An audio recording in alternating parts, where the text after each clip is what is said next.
بسم اللہ الرحمن الرحیم۔ السلام علیکم ورحمۃ اللہ وبرکاتہ۔ شیخ الاسلام مفتی محمد تقی عثمانی صاحب کو امتحانات میں پوزیشن دلانے والا وظیفہ۔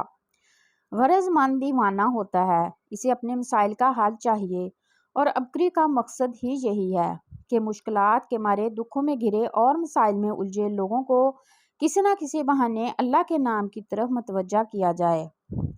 اور یہی ہمارے بڑوں کا طرز زندگی تھا کہ وہ بھی زندگی کے ہر شعبے میں اللہ کے نام کے ذریعے مدد طلب کیا کرتے تھے۔ شیخ الاسلام مفتی محمد تقی عثمانی صاحب فرماتے ہیں کہ میٹرک کا امتحان مجھے پنجاب یونیورسٹی سے دینا تھا، چنانچہ امتحان کے وقت بھی لاہور چلا گیا اور اپنے بڑے بھائی جناب محمد ذکی کیفی صاحب رحمۃ اللہ علیہ کے یہاں قیام کیا۔ چونکہ میں نے تمام تار تیاری پرائیویٹ طور پر کی تھی، اس لیے مجھے کچھ خوف سا تھا کہ میں ان طلباء کا مقابلہ کیسے کر سکوں گا جنہوں نے باقاعدہ اسکولوں میں پڑھا ہے۔ بھائی جان مجھے تسلی دیتے اور فرماتے کہ انشاءاللہ تعالیٰ تم اچھی طرح کامیاب ہوگے۔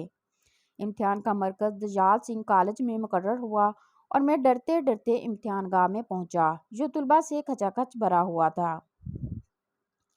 حضرت والد صاحب نے مجھے ایک عمل بتایا ہوا تھا کہ جب کبھی امتحان گاہ میں جاؤ تو پرچہ کھولنے سے پہلے دائیں ہاتھ کی 5 انگلیوں پر کاف ہا یا عین صاد اس طرح پڑھا کرو کہ پہلے چھوٹی انگلی پر کاف کہہ کر انگلی بند کر لو، پھر ہر حرف پر ایک ایک انگلی بند کرتے جاؤ یہاں تک کہ صاد پر پوری انگلیاں بند ہو جائیں۔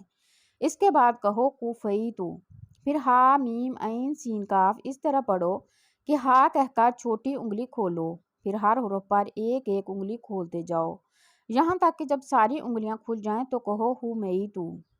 چنانچہ میں اپنے سارے امتحانات میں یہ عمل کرتا آیا تھا اور الحمدللہ ہمیشہ نمایاں طور پر کامیاب ہوا تھا۔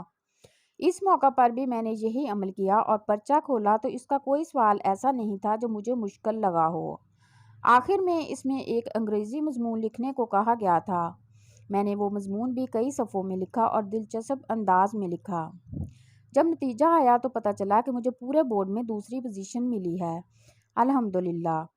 جی ہاں، دنیا کی بااثر ترین شخصیت شیخ الاسلام مفتی تقی عثمانی صاحب بھی وظائف کے ذریعے امتحان میں اعلیٰ پوزیشن لیا کرتے تھے، اور اگر عبقری میں پوزیشن حاصل کرنے کے وظائف شائع ہوں تو وہ بدعت ہے۔